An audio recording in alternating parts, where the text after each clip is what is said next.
growing up, my grandfather always told me that technology would, hurt us in some shape or form. The only way I could get out of him is it was going to make us lazy, and he pretty much made that into a broad topic of like, just when we get older, we won't want to learn things the same way traditionally, or just in the long run, we'd be playing video games instead of going outside. But in the educational part of that, I feel like that's wrong because we pour so much money into it, and things today are so much better than they were back then. Just looking at education, we can pretty much narrow down to 3 points and see if it is helping or actually hurting us. And the 3 points are that technology helps students learn at their own pace. The second one is that it helps the teacher's job to help the students be more self-sufficient and engage them in learning. And the third one is that it prepares them for the future when everything today is more technological based. Our first point was it helps students learn at their own pace.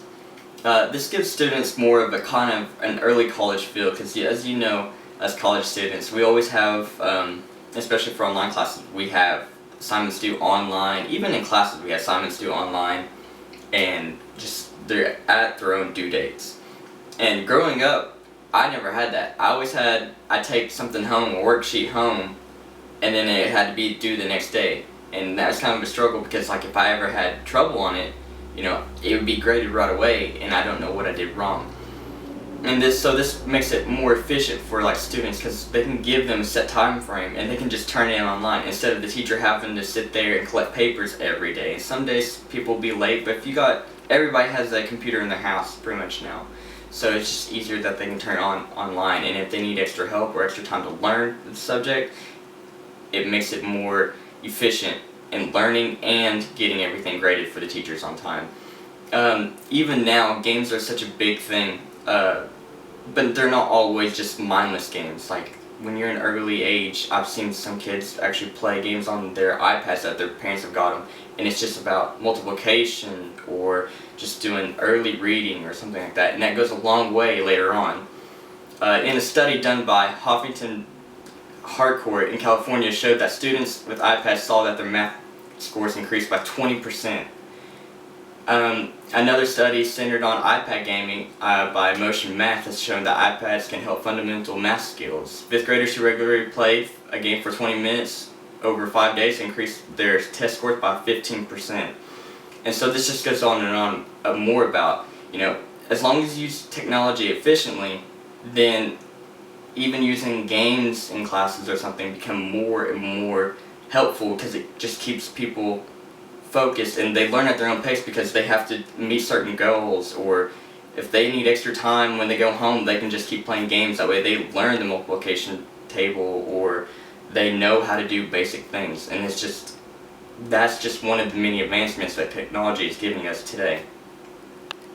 Our second point is that it makes the teacher's job more about getting the students to be self-efficient and more engaged in learning. And this can either be broad or very simple, but we're going to pretty much narrow it down to an example. Say that there's a student, he's in the 3rd grade, you're doing basic addition, subtraction, and he doesn't understand how to do 8 minus 4 equals 4, just an example.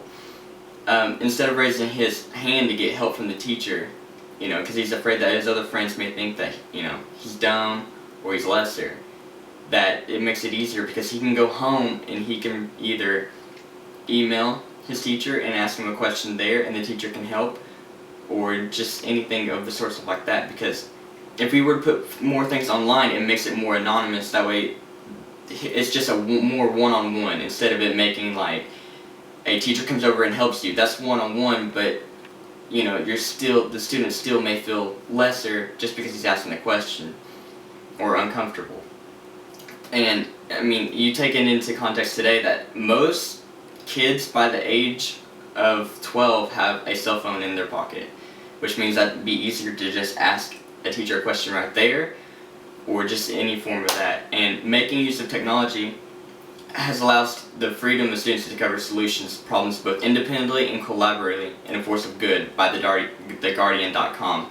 And that pretty much just feeds into more of, if he doesn't know how to do it, we can use technology to bring like a big smart board together and they can help each other figure it out, or just more, like I said, one-on-one with that teacher. He can just ask him over an email.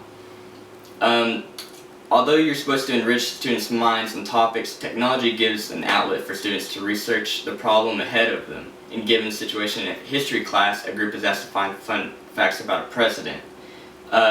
Instead of them just going and reading through the textbooks, they can go on Google and just read more and more facts about that one president, and they're learning more and more doing that and having fun at the same time than if you're doing a traditional learning style where it's just pretty much straight to the point. You only learn that little bit, but if you were to do it the technology way, you would see that there's so much more information that floods into it that they just learn more and more about history or about a certain topic that you're doing it about.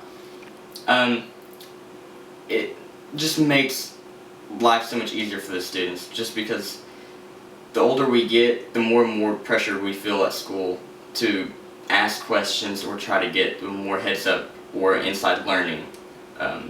Today, it's just all about, you use your textbook and you figure it out. Hopefully, in 10 years now, you be on the computer, your teacher gives you something, and it just makes it more about you want to learn because you're teaching yourself to learn, along with a teacher, from using the web to just doing basic applications and everything like that.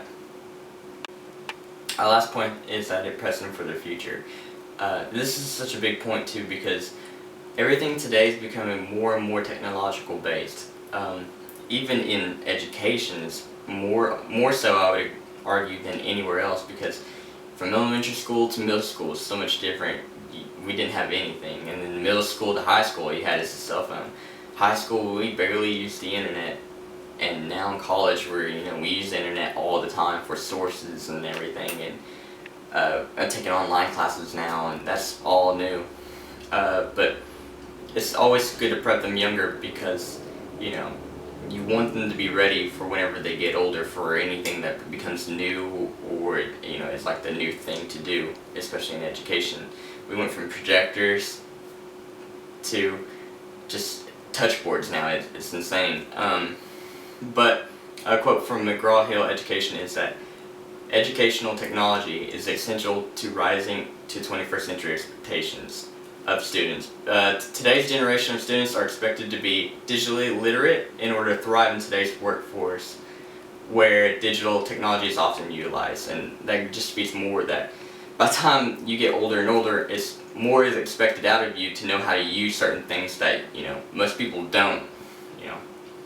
And why is digital literacy so important? Digital literacy helps students navigate the workforce, into college, and just everywhere.